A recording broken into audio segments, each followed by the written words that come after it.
Salut à tous, bienvenue pour Fil Rouge, paracha de la semaine.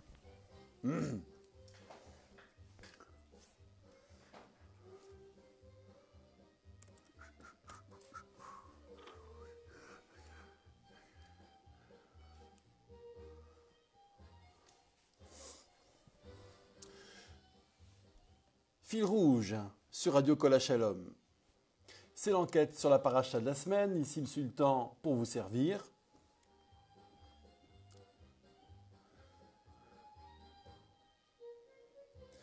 Et cette semaine, nouveau livre, Parashat Vayikra.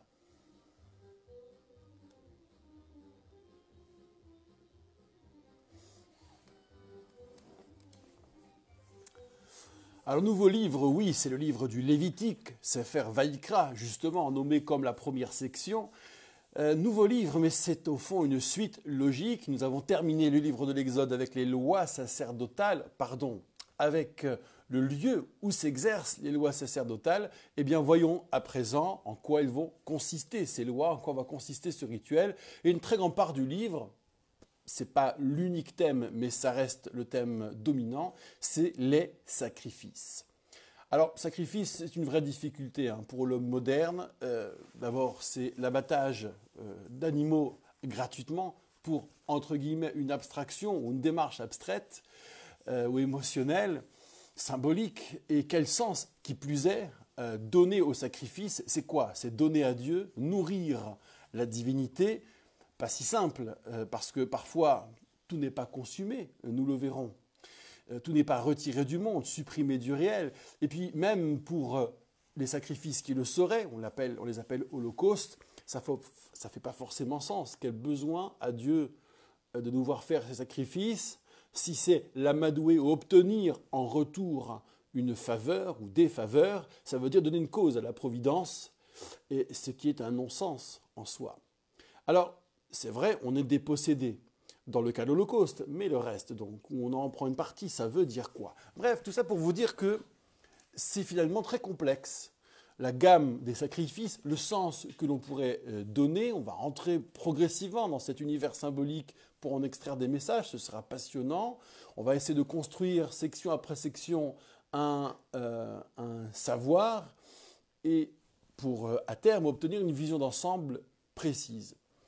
Nous aurons une difficulté technique de texte, c'est-à-dire qu'il faudra jongler avec 2 voire 3 registres. Parfois, l'entrée, la catégorie se fait par le mode opératoire, parfois par le type d'offrande, animale, végétale, et parfois par la circonstance dans laquelle ces offrandes sont pratiquées ou ces sacrifices sont pratiqués. Pour commencer, je vous dirais simplement qu'il y a, et on les trouve déjà dans notre paracha, 5 grandes familles de sacrifices. La première grande famille se dit en hébreu Ola, holocauste, entièrement brûlé, c'est le plus classique, le reste est de l'ordre de l'innovation. La deuxième grande famille, c'est Mincha, les offrandes, donc à base de farine ou de grains, c'est végétal. La troisième famille, c'est Shelamim, on traduit parfois par compensatoire. Il serait plus judicieux de dire vecteur d'harmonie, parce qu'une part est donnée au prêtre, une autre à l'offrand, et avant tout cela, bien sûr, une part est brûlée sur l'autel. La quatrième famille, c'est Hatat, l'expiatoire, en cas d'erreur, erreur d'appréciation, erreur de connaissance, omission. Et nous verrons que la gamme des Hatat soit relève du sacrifice fixe, du tarif fixe, ou bien variable selon les ressources. Et puis ensuite, il y a une 5e famille qui se détache de la 4e, qui est expiatoire mais renforcée, lorsqu'on a involontairement malmené le sacré, ou bien lorsqu'on a malmené le nom divin pour couvrir certaines de nos lâchetés, sinon de nos magouilles. Nous verrons les hacham qui nous sont présentés dans la paracha. Tout n'est pas complet, bien sûr, cette semaine. Nous reviendrons sur ces grands thèmes dans la section suivante. Et à remarquer d'entrée de jeu qu'il n'y a pas de sacrifice pour les fautes carrément volontaires, qui relèvent de la défiance et de la transgression consciente et conséquente. Ça, c'est la justice des hommes ou la justice de Dieu, mais il n'y a pas de capara, d'expiation par la voie sacrificielle. Donc voilà les familles, nous aurons à déterminer le sens général de chacune d'entre elles et la totalité ensuite. Pour l'heure, nous aurons dans notre paracha 2 volets. Vous avez la gamme des sacrifices qui relèvent d'un don, une offrande donc, et puis une autre gamme de sacrifices, ça couvre les familles que j'ai indiquées, ça les répartit, elles se distribuent sur ces deux registres-là. Vous avez donc en deuxième temps une gamme de sacrifices obligatoires, des sacrifices dus eu égard à certaines circonstances. Commençons donc par les sacrifices qui relèvent du don spontané, sur lequel le Lévitique reviendra un nombre incalculable de fois. Il y a d'abord un appel, ça c'est l'entrée du livre, parce qu'avec la présence de la nuée, rappelez-vous, qui couvre depuis le haut le tabernacle, Moïse ne peut plus rentrer que sur appel. Et c'est ce qui se passe, Vaïkra El Moshe, et il appela Moïse. Le Ohel Mored, cette tente d'assignation, c'est en fait l'entre-deux des chérubins, d'où devient le lieu où sont donnés les ordres divins, les fameux commandements. L'ouverture, donc, nous parle d'une possibilité, lorsqu'un homme approche un sacrifice animal, donc, de le fournir ce sacrifice, soit issu du gros bétail ou du menu bétail ou d'oiseau. Il y aura trois formes d'holocauste, car il s'agit des holocaustes, dans un premier temps, holocauste dans le cadre d'un don. Rappelons que les holocaustes, la forme première, elle existe déjà dans la Genèse, dans l'Exode. Et elle est très standard, c'est vraiment l'offrande totale, la plus évidente, disais-je, la plus classique, on offre à Dieu. Bon. D'abord le gros bétail, il s'agit d'un mâle, donc un taureau en l'occurrence, sans défaut, à chaque fois il faut que l'animal soit parfait. L'offrand apporte cet animal au Mishkan, au tabernacle, pour en obtenir l'agrément de Dieu. Première phase du rituel, imposition des mains sur l'animal, et ainsi l'animal devient en somme expiatoire. Alors expiatoire de quoi? Nous reviendrons sur cette notion dans ce cadre-là. Ensuite, l'égorgement. Alors l'égorgement n'est pas un acte rituel. Ça, c'est un scoop très important. On associe sacrifice à égorgement, pas du tout. L'égorgement est accessoire. La partie rituelle intervient après, au moment où on récolte le sang. Alors, n'importe qui peut réaliser cet acte, pas seulement un prêtre, ce doit être quelqu'un d'assez agile, relativement en possession de ses moyens, c'est peut-être l'offrant lui-même. Ensuite, les prêtres interviennent, et c'est là que commence la partie rituelle à proprement parler. Le sang qui est recueilli, le sang de l'égorgement, le sang de l'âme, le sang de la vitalité. Ensuite, ce sang est conduit jusqu'à l'autel et projeté tout autour de l'autel extérieur. Ça veut dire en fait, on situera deux angles, expliquent nos sages, et en projetant sur l'angle, on atteint à chaque fois donc deux faces totales. Les quatre faces auront été touchées par ce sang aspergé. Voilà pour le sang. Ensuite, il y a la partie dépeçage. On retire la peau qui, elle, n'est pas approchée. On découpe la chair en morceaux, en quartiers, et parallèlement, ou ensuite on allume le feu de l'autel qui sera alimenté par du bois, on dispose sur le feu les quartiers, la tête à part, la graisse, celle notamment des intérieurs de la bête. Quant à la panse, les intestins, les pattes, c'est lavé à part par n'importe qui, quiconque, pas forcément prêtre, et ensuite c'est brûlé par le prêtre sur l'autel.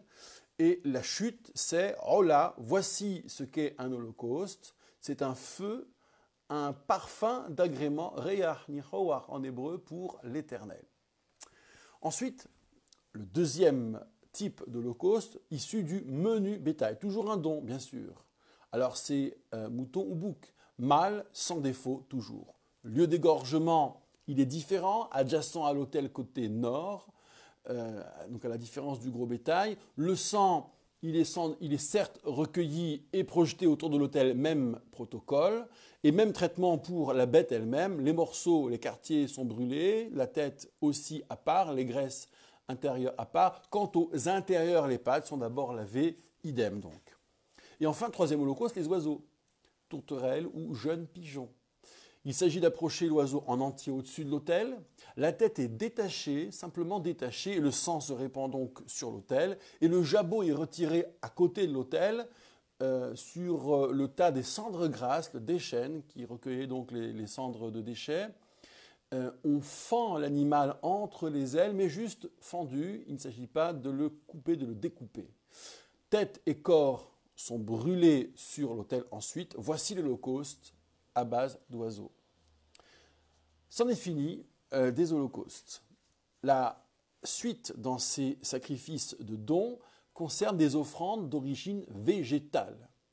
Alors, ce sera développé plus tard, bien sûr, mais en première approche, nous pourrons signifier que par ces offrandes, on marque sa reconnaissance ou sa dévotion, là encore, bien que dans certaines circonstances, il puisse s'agir d'obligations, nous verrons, notamment collectives, mais ce tout végétal appelle un rituel qui consiste en le déroulement suivant. La farine, enfin, l'offrande, on va détailler ensuite, est approchée du prêtre, qui en prélève une poignée qu'on appellera azkara, souvenir. Alors souvenir de quoi, nous verrons. Cette poignée est brûlée sur l'autel et le reste est mangé. Ça veut dire que, et le verset le dit ainsi, Dieu donne de ce qui lui revient. Et on se souviendra de cela par la poignée prélevée. Mais fondamentalement, le gros de l'acte, c'est le don au prêtre. À noter qu'aucun levain n'est jamais approché sur l'autel. Ça veut dire aucune pâte levée, il ne s'agira que d'azim. Les pains prémices, qui sont eux de la pâte levée, sont approchés sur l'autel mais pas brûlés. Donc rien ne sera brûlé. À ce stade, nous trouverons aussi un ingrédient fameux qui est le sel d'alliance, qui accompagnera donc les offrandes végétales, mais aussi, par extension, c'est dit dans le verset, tous les sacrifices. Et il s'agira de bien faire attention à ne pas oublier, ne pas priver les sacrifices de ce sel qui ne s'altère jamais, comme chacun sait. Alors, comment se déclinent ces offrandes en farine? D'abord, il y a l'offrande crue, c'est-à-dire fine fleur de farine, plus de l'huile, plus de l'encens, appelée levona. Le rituel, c'est que, comme on l'indiquait, c'est approché au prêtre qui saisit une poignée du tout, mélangée, et l'encens dessus, c'est brûlé en souvenir, et le reste, qualifié de kodesh kadashim, de saint parmi les saints, un peu comme l'holocauste, est brûlé pour Dieu. Mais seulement cette partie-là, et le reste, le gros, est mangé par les prêtres. Il y a une deuxième, troisième, quatrième, cinquième déclinaison, soit cuite au four, gâteau azim. Alors, c'est une farine avec de l'huile ou bien une sorte de crêpe frottée d'huile, ou encore cuite sur une plaque, une plancha, azim, farine, huile, concassée, enduit d'huile encore, après avoir été concassée, ou encore revenu à la poêle, même rituel, ou encore l'offrande de prémices. Nos sages nous disent c'est la première gerbe de blé appelée romer, qui est en fait un épi d'orge, des épis d'orge. Avant maturité, l'épi est grillé, et ainsi que des gruaux de grains nouveaux. On y ajoute l'huile et l'encens, et le rituel est le même, prélèvement et le reste mangé. Voilà pour les offrandes, au singulier mincha, au pluriel menachot. Et enfin, pour ces sacrifices qui relèvent du don, c'est la dernière gamme maintenant, ce qu'on appelle en hébreu shelamim, les compensatoires ou bien les vecteurs d'harmonie. Et là, il y a gros bétail, bélier ou bouc. Le principe apparaît déjà dans l'Exode. Il s'agit là encore d'un don. Et pourquoi parler de vecteur d'harmonie? Parce que, comme je l'indiquais, l'autel, le prêtre et l'offrand, chacun est un peu gratifié. Ça donne lieu à un festin, d'où le nom Zévar, qui est propre la viande abattue, qui est propre au shelamim, au compensatoire. Et ce festin, dans l'espace domestique, est un véritable scoop, là encore, parce que le sacrifice, finalement, revient. Et il est mangé là sur la table familiale. C'est d'ailleurs de lui que nous apprenons la manière biblique de manger la viande, c'est-à-dire sans le sang, sans certaines graisses interdites. Pourquoi? Parce qu'elles sont dédiées à l'autel, ça reste sur l'autel, et à l'instar des sacrifices compensatoires dont une grosse partie de la chair est mangée sur la table familiale, c'est ainsi que nous mangeons aujourd'hui encore la viande. Pour l'heure en tout cas. Le gros bétail, il s'agira, donc pour décliner un peu, de mâle ou de femelle. Il y a un choix sans défaut. Alors imposition des mains dans la cour, égorgement, le sang aspergé de la même manière. Quant au brûlement sur l'autel, simplement les graisses couvrant les entrailles, les 2 rognons avec leur graisse, la graisse des lombes. Le lobe de foie, en revanche, est retiré. Et le tout donc sera brûlé avec un holocauste déjà en cours ou provoqué pour la circonstance.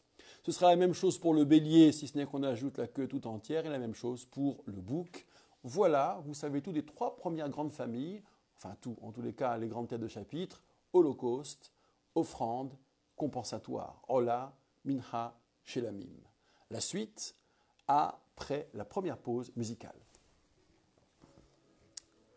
Bon. Ah bah ça tombe bien, je préfère. Je préfère que ce soit court parce qu'on a du boulot.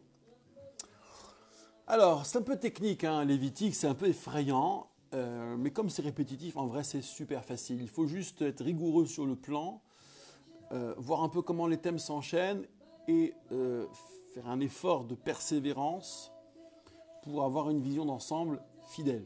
Hein, pas juste un truc survolé avec quelques bons mots ou faux concepts en guise de dracha. Ça, c'est du vu et du revu.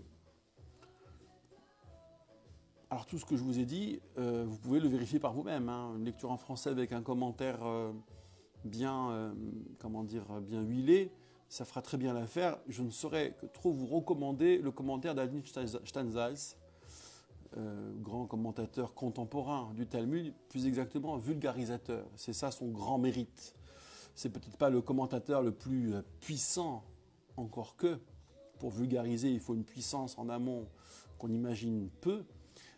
Mais c'est surtout quelqu'un qui a rendu accessible le Talmud à toute une génération, à plusieurs générations. Et ça, c'est un mérite considérable, considérable. Je pense que pendant très longtemps, on aura du mal à mesurer le mérite de cette entreprise. Eh bien, Adin Steinsaltz a aussi produit un commentaire très linéaire, très simple sur la Bible, comme quoi ça montre que la Bible est chose simple, qu'on n'est pas obligé de rendre tout complexe et inaccessible tout de suite. Et le jour où ça paraîtra en français, ça existe en hébreu et en anglais, alors là, il faudra vous jeter dessus, sans attendre. Alors dans la suite, on va s'occuper du deuxième volet, les sacrifices dus. Donc tout ce qui est Chova, précédemment c'était Nedava. On oppose donc ces deux ensemble. C'est une manière des fois de disposer le tableau obligatoire, don et obligation. C'est bon? Eh ben on y va. Ah, j'aime bien quand c'est rapido comme ça.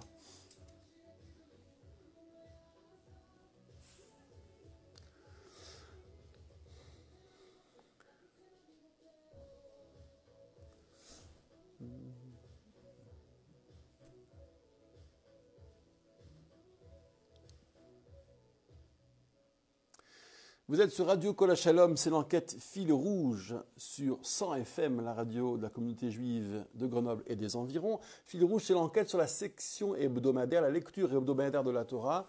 Et là, on est au tout début du livre du Lévitique. Nous avons déployé la gamme des sacrifices généreux procédant d'un don.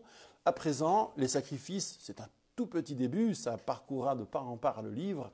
Sacrifices obligatoires, première tête de chapitre. D'abord, on est essentiellement sur le thème de l'expiation, quelque chose à se faire pardonner, mais alors pas tout et n'importe quoi. Je peux vous dire que d'entrée de jeu, les transgressions volontaires, conscientes et conséquentes sont hors jeu de ce système. Il ne s'agira guère que des oublis involontaires qui engagent quand même notre responsabilité, donc responsable mais pas coupable. Le principe donc de cette gamme de sacrifices obligatoires, qu'on va appeler Hatat et Hacham, expiatoire et expiatoire renforcé, c'est que, je disais que ça appelle notre responsabilité. On est responsable de ne pas avoir su que c'était le bon jour, la bonne circonstance, que c'était la loi. Nul n'est censé tout à fait ignorer, même si, encore une fois, on voit bien que moralement, notre culpabilité n'est pas engagée. Alors d'abord, les expiatoires dits fixes, c'est-à-dire qui ne sont pas négociables. Pour une faute, nous dira le Talmud traité Horayot, qui en réalité, qui, si elle avait été volontaire, aurait été parmi les registres majeurs, qui appellent entre guillemets le retranchement, expression trouble complexe qu'un traité entier ne suffit pas d'ailleurs à démêler, kritout. Ça va fonctionner de manière graduelle, en fonction de la sainteté, de la responsabilité des protagonistes. Vous aurez une expiation pour le prêtre, le grand prêtre, donc c'est le plus saint de tout Israël, une expiation pour le Sanhédrin, la grande cour de justice suprême, une expiation pour le prince, ou si vous voulez le roi, et puis une expiation pour l'individu, avec un deuxième cas individuel où là, le tarif sera variable, c'est ce qu'on va voir tout de suite. Et donc par exemple, pour le grand prêtre, de quoi s'agit-il? Il commet une erreur, il ignore une loi ou il commet une erreur d'appréciation sur son application. Quelque part, symboliquement, ça vaut responsabilité de tout le peuple. D'abord parce qu'il influence le peuple, donc sa responsabilité personnelle est grande, et aussi que dans une lecture un peu mystique, voire spirituelle, il est représentatif de l'état spirituel de ses contemporains. Donc s'il se passe quelque chose avec lui, ça doit l'ébranler lui et ébranler sa dimension symbolique. Il offre un taureau, imposition des mains, égorgement dans la cour, le sang est recueilli par lui-même, mais il est aspergé du doigt sur le rideau de l'arche et par cette fois, et ensuite le reste est aspergé, et ensuite il y a aspersion du doigt sur l'autel intérieur, l'autel d'or, destiné pourtant à l'encens et à l'encens seul. Ensuite, le reste du sang récolté est versé sur la base de l'autel, sur la façade qui donne sur la porte extérieure là de la cour. C'est la façade est de l'autel, extérieur encore une fois. Il prélève, à l'instar des compensatoires, ce qui sera brûlé sur l'autel, c'est les mêmes parties de la bête, je n'y reviens pas, et tout le reste sera consommé par personne et brûlé hors du camp d'Israël, dans un lieu qui est le lieu de décharge au fond des cendres grasses, des résidus des sacrifices. Ça, c'est pour le grand prêtre. Ensuite, le verset nous parle de l'erreur de toute l'assemblée d'Israël. Alors, comment est-ce qu'on emporte tout le peuple? C'est par ses décisionnaires, c'est-à-dire son instance décisionnaire, le Sanhédrin, le tribunal suprême. Là encore, taureau. Les anciens du peuple, c'est-à-dire donc les juges, vont pratiquer l'imposition des mains. C'est le grand prêtre qui les expie. C'est le même protocole. Ensuite, rebelote avec le roi ou le prince, cette fois-ci avec un bouc. En revanche, le sang, le grand prêtre en aspergera les 4 coins de l'autel extérieur distinctement et le reste est versé à la base, comme pour lui-même d'ailleurs, et le brûlement se passe de la même manière. Et enfin, l'individu, s'il se trompe, que c'est donc son propre chef, c'est vraiment son erreur à lui, elle est inspirée par personne, alors il amènera une chèvre ou un mouton, s'il préfère. Le sang et les brûlements, ça se passe exactement de la même manière. Enfin, les expiatoires variables. Donc là, on est sur une autre gamme, une autre variation, c'est selon ressources. Et ça s'appliquera d'ailleurs sur des cas précis. Il y a celui que l'on fait jurer de dire ce qu'il sait, c'est-à-dire qu'on fait jurer dans le cas d'un témoignage, mais il sait, mais il ne dit rien, donc il ne joue pas son jeu de témoin. Deuxième cas, lorsqu'on touche une charogne animale ou d'un chéretz, rongeur rampant, une catégorie à part, qui serait impure donc, et on a oublié qu'on était en état d'impureté, on est rentré dans les lieux sacrés, on a manié les matières dédiées. Ou troisièmement, tout homme mort ou impur sans le savoir, on l'a touché et même chose, on a oublié, on n'a pas su et on s'est déplacé dans les lieux sacrés où on a manié la matière sacrée. Et enfin, lorsqu'on a pratiqué un vœu par serment, de faire ou de ne pas faire, et qu'on a oublié cet engagement, dans ces 4 cas, donc, il y a un expiatoire involontaire pour faute involontaire qui passe d'abord par un aveu, le choix d'une brebis ou d'une chèvre, ou bien, si on n'a pas les moyens, 2 tourterelles ou 2 jeunes pigeons, à ce moment-là qui seront, pour ce qui est des oiseaux, un expiatoire, l'autre holocauste, on y reviendra. L'expiatoire est offert d'abord, il s'agit de décoller la vertèbre du haut sans détacher la tête avec la pointe de l'ongle, et les prêtres étaient formés à cela, et leur ongle avait la bonne forme. Le sang qui est récolté sera le premier sang aspergé sur le mur de l'autel, et on reste ainsi pressé en pressant l'animal, le pauvre oiseau, jusqu'à ce que le sang coule vers la base et atteigne la base. L'holocauste, ça se pratique comme indiqué plus haut. Si on n'a toujours pas les moyens, alors il reste l'offrande du pauvre, un dixième de épha de farine, sans huile ni encens, puisque là c'est un expiatoire. Il y a encore prélèvement de poignets brûlés, et le reste de l'offrande est mangé par le prêtre. Enfin, dernier volet de cette première section hebdomadaire, les expiatoires renforcés, hacham en hébreu. Alors, ici, il s'agira simplement d'évoquer les espèces et quelques circonstances. Les détails viendront après dans d'autres sections. soit on a on a malmené la nourriture ou les biens du temple. Alors, il y aura un bélier de 2 shekels d'argent à offrir, plus un cinquième de la valeur de l'objet utilisé ou de la nourriture consommée et qu'on n'aurait pas dû utiliser et consommer. Deuxième cas de figure, dans le doute d'une erreur involontaire. Je ne sais pas si je n'ai pas su. Donc là, il y a un peu une double négligence quelque part, d'où expiatoire renforcé. Même protocole, bélier, 2 shekels d'argent, plus un cinquième. Alors un cinquième, ça ne s'applique pas ici. Et enfin, c'est la fin de la paracha, la sous-gamme des expiatoires renforcés pour des vols, mais vols entre guillemets, Hacham Gezelot, c'est-à-dire des cas où on a juré et nié. Première possibilité, n'avoir pas utilisé un objet laissé en dépôt. Et c'est dit d'ailleurs que c'est un peu comme une profanation vis-à-vis de l'Éternel. Et pourtant, c'est un objet qui appartient à d'autres hommes.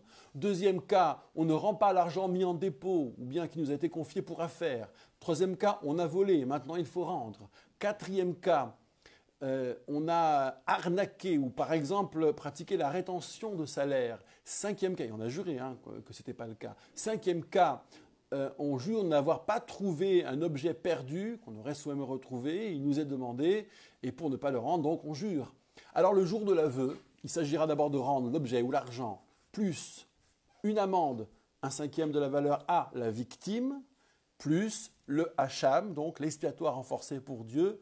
Tout ça est pratiqué selon les protocoles susmentionnés. Voilà l'entièreté de la paracha, de la section hebdomadaire dépliée devant vous. Prochaine pause et juste ensuite, nous tirerons notre fil rouge. Waouh! Pas facile de synthétiser tout cela. Alors faites-vous un kiff Shabbat matin dans vos synagogues. Peut-être parcourez des yeux en français en ayant en mémoire la synthèse que je me suis fait fort de vous produire. Ce sera parlant ou à demi parlant et ça suffira. Et ensuite, le plaisir d'écouter la paracha Shabbat matin en ayant des repères à peu près clairs avec un texte aisément familier. Et ensuite, c'est à vous d'en faire l'exégèse, à vous de proposer. Je ne saurais que trop vous recommander d'étudier la Mishnah, par exemple, surtout tout le Seder Kadashim, pour un petit peu être familier des lois de cet univers. Alors ça paraît très rebutant au départ, mais comme tout est parlant, comme tout est plein de significations symboliques, on est d'autant plus passionné qu'on avance dans la précision de ces symboles et donc de la signification qu'on peut en retirer. C'est aussi une très très belle démarche. C'est une grande passion en Kadashim, en fait. L'ordre qui contient les traités qui concernent les objets, les nourritures et les rituels sacrés. Petite actualité shabbatique. Ce Shabbat, le thème de notre conférence porte sur un personnage qui avance incognito dans le rouleau d'Esther. Figurez-vous qu'un certain Hattar, qui fait les allées-venues entre Mardoché et Esther, qui se fait pressant, mais qui pourtant qui traîne ses guêtres dans le palais royal, d'après le Talmud, n'est autre que Daniel. Et Daniel, il y a un livre biblique, Daniel, qui est censé contenir l'échéance messianique. Il est assez sulfureux.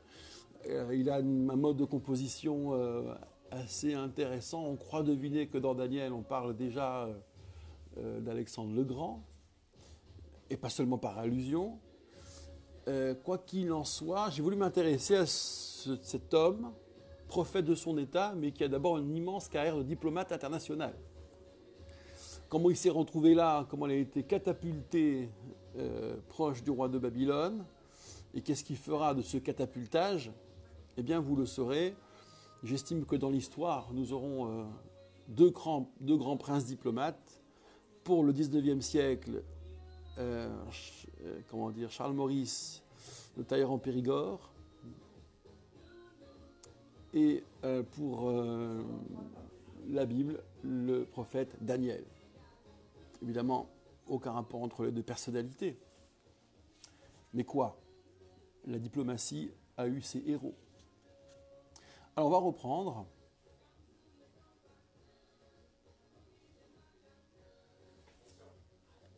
Non. Gasoil? Ah, le gasoil à Grenoble. Fil rouge, c'est l'enquête. Nous l'achevons, nous la poursuivons sur Radio Kol Shalom 100 FM. Vous nous retrouverez en podcast, bien sûr, ou sur les réseaux sociaux. Nous avons déplié toute la paracha. Cette fois-ci, vous avez tout. Il s'agit maintenant, entre les sacrifices de dons ou les sacrifices obligatoires, selon les familles, les fameuses 5 familles, holocauste, offrande, compensatoire, expiatoire et expiatoire renforcé. Il s'agit maintenant de voir la cohérence et voir comment la Torah nous fait évoluer. Alors il y a un début, il y a une fin, comme toujours. C'est ainsi que je tire à chaque fois le fil rouge. Le début, c'est la forme la plus évidente, la moins innovante de sacrifice, héritée des temps plus anciens. L'animal disparaît du monde des hommes, il est entièrement donné à Dieu. Et la Torah prend au vol ce qui se fait déjà et l'encadre. Hein. Vous voulez offrir, voilà comment il faudra faire. Dans la tradition orale, il s'agira de dire, lorsqu'un homme approche un sacrifice, c'est d'un animal qu'il le choisira, du règne animal et pas l'homme. Il y a le végétal, bien sûr, mais surtout pas l'homme. Et ça, la tradition orale y mettra un point d'honneur. Si vous cherchez l'interdit fondamental du sacrifice humain, c'est dans la tradition orale que vous le trouverez, et notamment à partir des premiers versets du Lévitique. C'est un parfum d'agrément, un feu pour Dieu, donc c'est son feu, c'est son plaisir, une formule directement empruntée au code des cultes anciens. Alors, c'est pas sans difficulté cette formule et je ne vais pas la développer maintenant, mais allons-y quand même. Comprenons ici de quoi il en retourne dans le cadre de notre fil rouge. À la fin de la paracha, qu'est-ce que vous trouverez? Vous trouverez ce qu'il y a de plus innovant en termes de sacrifice et peut-être même de plus scandaleux. C'est un expiatoire demandé par Dieu qui vient nettoyer les magouilles volontaires, hein. Ça veut dire l'instrumentalisation du nom de Dieu. Là, on a mêlé le nom de Dieu à nos petites affaires. Et ça participe, ça se mêle à un règlement global, puisqu'il s'agit de restituer ce qui a été pris, donc la cible, c'est les victimes. Il s'agit de payer une amende, la cible, en somme, c'est le voleur qui va s'amender ou être à l'amende. Et puis, il y a le sacrifice, donc l'expiatoire renforcé. La cible, c'est Dieu, entre guillemets, qu'il faut, là encore, entre guillemets, apaiser. Donc, ce qui est intéressant, c'est que cet expiatoire aura, in fine, recoupé 2 dimensions. D'abord, la faute involontaire, ça on les a vu avec les premiers expiatoires, on est responsable, pas coupable, la connaissance est relative, elle est approximative, on l'a pas bien géré. Et le deuxième registre que je viens de vous exposer, le dernier thème de la paracha, c'est le divin instrumentalisé au tribunal, hein, en prêtant serment, et ça ne concerne pas la faute directement. Là on est témoin silencieux, là on est un peu le voleur qui cherche à semer ce qui requiert contre nous.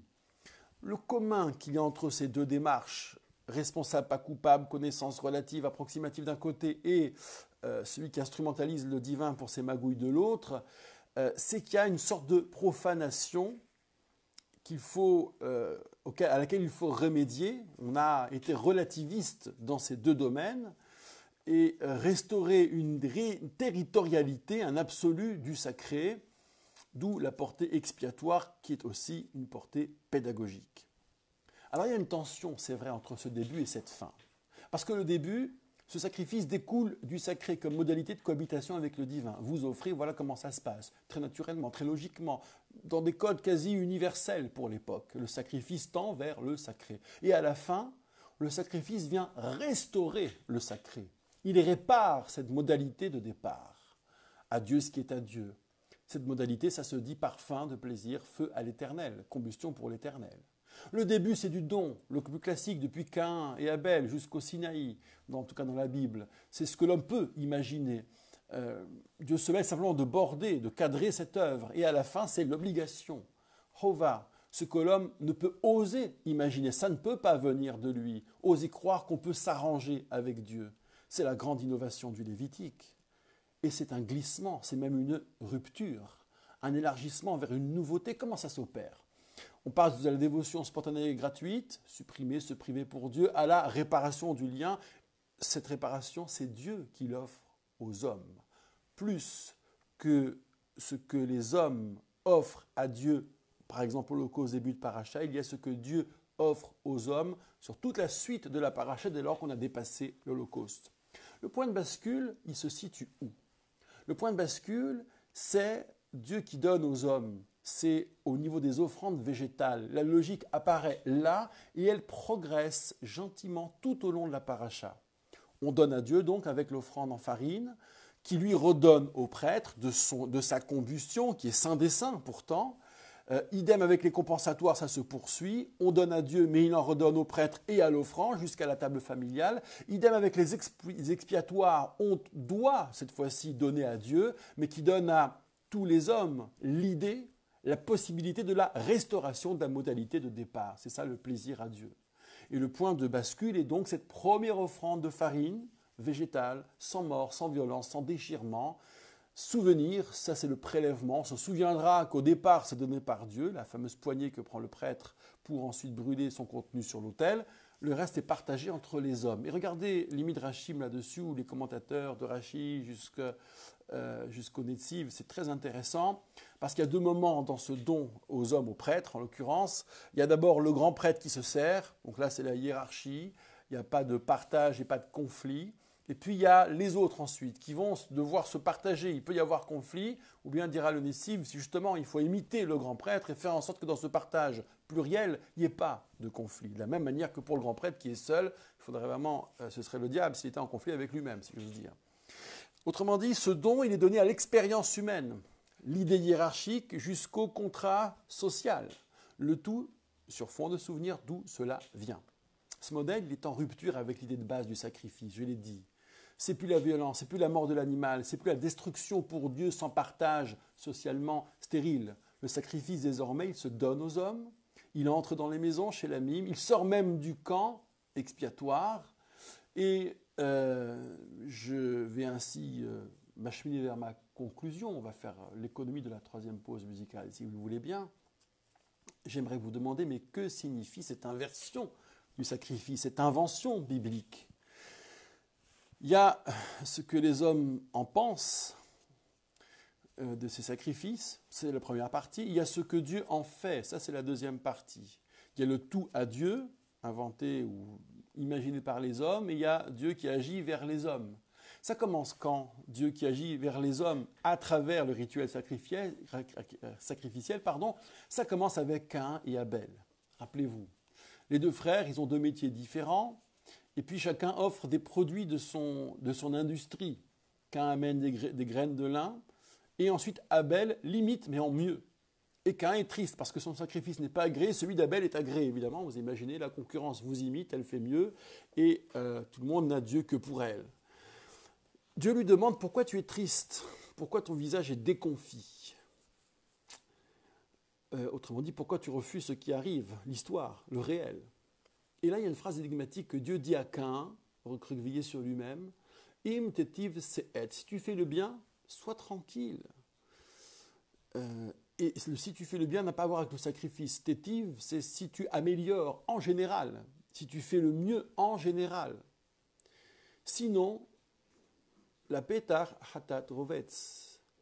Sinon, la faute, plus exactement l'erreur, est tapie à la porte.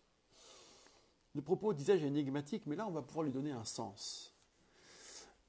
Puisque le contexte, c'est un don. Le sacrifice manqué, c'est Caïn qui est oublié par son frère. D'où? Si tu sais partager, te combiner avec ton frère, son succès, c'est ton succès. C'est ça, faire le bien, faire le mieux, réparer un lien défait, arriver à partager comme les prêtres partagent l'offrande. Et sinon, l'erreur, elle est là, à la porte. Et comme le mot erreur employé ici, c'est hatat, on peut imaginer la connotation du Lévitique, bien que ce soit anachronique, là c'est une galipette, une gymnastique rabbinique, mais pourquoi pas? Si tu n'admets pas cette combinaison avec ton frère, eh bien c'est moi qui interviendrai, à travers la logique expiatoire, pour restaurer cette modalité. Donc tu n'as pas à être triste, ni en colère, tout va s'arranger d'un côté comme de l'autre. L'ordre divin, à travers les codes anciens, à travers le rite sacrificiel, va se mêler de l'ordre social, sans lequel l'homme ne supporte pas son frère. L'ordre social, sans lequel est symbolique, sans lequel l'homme supprime son semblable. Ce n'est pas étonnant que d'après le Midrash, l'humanité s'organise autour des sacrifices d'Adam. C'est comme le festin et le vin dans le rouleau d'Esther. Tout se passe autour des festins. Et bien là, tout s'organise autour des sacrifices. Caïn et Abel avaient en fait imité, en lui succédant, Adam. Noé va approcher un sacrifice au même endroit après le déluge. Abraham va manquer de sacrifier son fils au même endroit, là encore. C'est-à-dire que sur ce lieu d'où la glaise pour faire l'homme est prélevée, qui sera plus tard le mont Moria, qui sera plus tard le temple, Jérusalem, etc., eh bien c'est le lieu de la fondation de l'humanité, la fondation du corps social, la fratrie. Et c'est le lieu d'où sera extirpée la violence qui préside à la naissance des empires, parfois comme crime rituel, symbolique et fondateur. L'extirpation de cette violence, c'est la ligature d'Isaac qui n'aboutira pas au sacrifice, puisque l'animal le remplacera. Un peu plus loin, dans le livre des Juges, vous avez un personnage extraordinaire, ou plutôt extraordinairement ordinaire. Il s'appelle Jephthé. Il vient un peu avant Samson, mais c'est du même acabit. C'est la mauvaise période du livre des Juges. Donc la période des Juges d'abord, c'est ces siècles entre la conquête et la royauté, instaurée par Samuel, le dernier de ces juges. Mais il y a dans la deuxième moitié la mauvaise période où Dieu dit, écoutez, j'en ai marre, maintenant vous vous débrouillez sans moi. Je ne désigne plus personne, je ne choisis plus personne, et les prophètes seront muets. Et Jephthé est un de ces leaders que personne n'a désigné, sinon l'histoire. C'est une sorte de Gaulle, un élu de l'histoire, un homme providentiel où les événements parlent pour lui. Jephthé, c'est un aristocrate déchu. Son père l'a renvoyé une fois qu'il a pu avoir des enfants avec sa femme première. Et Jephthé n'était pas de ceux-là. Donc il est viré par ses autres frères qui naîtront après lui. Peut-être il était le fils d'une femme qui a prêté son ventre. Déchu, il se ligue avec des mercenaires, il a un charisme fou, il est très habile dans la parole, et puis il reviendra aux affaires, parce que pour régler le sort de ce côté-ci du Jourdain, on n'a pas d'autre possibilité que d'avoir affaire à lui. Et c'est sans prophétie qu'il agira, des victoires, des injonctions ou des harangues, et il arrivera à obtenir une sorte de relation avec le divin, indirecte, pour concevoir un ordre social et politique nouveau. Alors Jephthé entre en tension avec les sages, si on reprend la grille de lecture de la tradition orale, parce qu'à un moment donné, il fait un vœu malheureux. Il dit, voilà, si je reviens victorieux, le premier animal ou la première chose qui sort de chez moi, je le sacrifierai. Et c'est sa fille qui vient à sa rencontre. Je vous renvoie à ce merveilleux poème d'Alfred de Vigny qui reprend Jephthé. Bien sûr, avec des petits différentiels avec le récit biblique. A-t-il effectivement sacrifié sa fille? Les versets ont l'air de dire que oui. Le Talmud défend une chose et son contraire. Disons qu'il a sacrifié sa fille, parce que dans la Torah écrite, il n'y a rien qui l'interdit explicitement.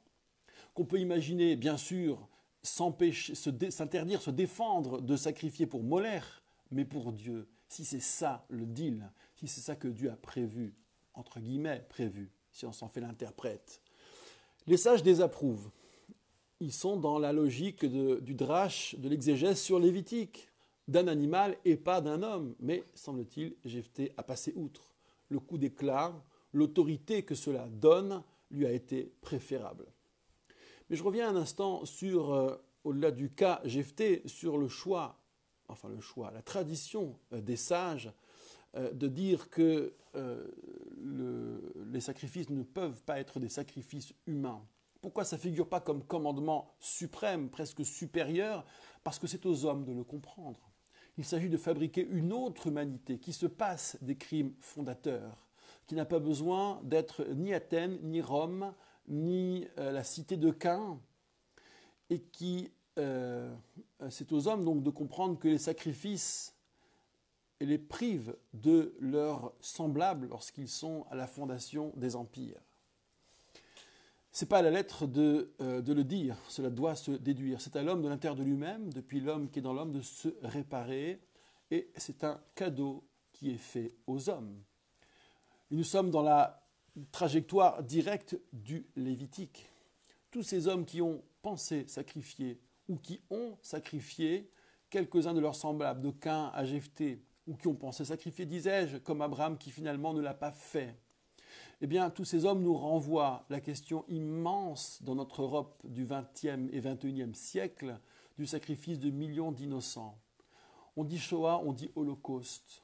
Le mot Shoah a été préféré en Europe en tout cas, ce qui n'est pas le cas outre-Atlantique, parce que Holocauste, trop biblique, trop religieux, trop attaché à la providence, était quelque part infamant. C'était imaginer que leur sacrifice, que leur martyr avait du sens, alors qu'ils laissent dans la sidération. Mais si nous reprenons le savoir acquis à la lecture de Vaïkra, il apparaît que l'Holocauste est le sacrifice que tout le reste vient démentir. L'Holocauste, c'est l'héritage des temps anciens. C'est croire qu'on peut supprimer du réel pour fonder un ordre nouveau. C'est croire, comme le Troisième Reich, que la nouvelle Europe se fera sur le sang des victimes, sinon expiatoires, en tous les cas fondatrices de cet ordre nouveau. Eh bien, l'histoire a tranché. L'histoire a dit non. Il y aura une autre logique. Il y aura un Caïn qui pourra entendre. Il y aura un Caïn qui ne tue pas Abel, qui, au sacrifice humain, ira, comme le Lévitique, dans son début, nous le diffuse, ira construire, reconstruire, restaurer le lien, ira réaliser le partage. Alors, dans notre Europe d'aujourd'hui, est-ce que Caïn va entendre avant d'agir? Merci pour votre écoute et votre patience. Je vous dis à la semaine prochaine pour la suite du Lévitique, Parashat Tzav. D'ici là, Shabbat Shalom à toutes et à tous et à très bientôt.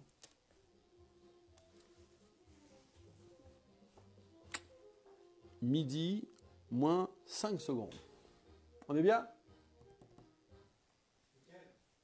Super. Alors, Grégory, oui, Shabbat Shalom. Très très heureux de vous lire. J'espère que tout va bien, Natania. Shabbat Shalom aussi à toutes et à tous. Je salue Monsieur le Président de la communauté de Montauban. Lui dit et redit mon amitié ainsi qu'à toute la communauté. Je vous dis à très bientôt et vous envoie mes meilleures pensées. Shabbat Shalom.